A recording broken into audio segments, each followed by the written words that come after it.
আসসালামু আলাইকুম রহমতুল্লাহ। দেশ ও প্রবাস যে যেখান থেকে বসে আমাদের এই ভিডিও দেখছেন সবাইকে অসংখ্য ধন্যবাদ জানিয়ে শুরু করছি আজকের ভিডিও। তো যে যেখান থেকে দেখছেন আমার আইডিটা অবশ্যই ফলো দিয়ে রাখবেন। তো এই হচ্ছে বেতফল। বেতফল অনেকগুলা হচ্ছে এখানে ছিল আগে।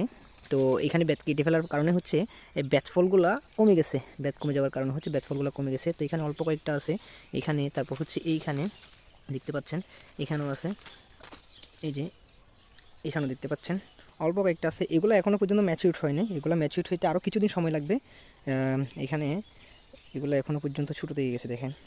এগুলো যখন পাকবে তখন কিন্তু অনেক মিষ্টি হয়, যখন একদম ফুললি পেকে যাবে তখন কিন্তু খুব মিষ্টি হয়, খেতেও কিন্তু অনেকটা আঙ্গুরের মতো লাগে, মানে যদি পরিপক্ক হয়। আমি অন্য জায়গা থেকে খাইছি কিন্তু ওরকম মিষ্টি আমি পাই নাই। গত 2 বছর আগে আমি এখান থেকে কিন্তু অনেকগুলো বেতফল সংগ্রহ করছিলাম, একদম পেকে এগুলো হলুদ, চামড়াগুলো হলুদ হয়ে গেছে। তো এই বেতফলগুলো কিন্তু খুবই মিষ্টি।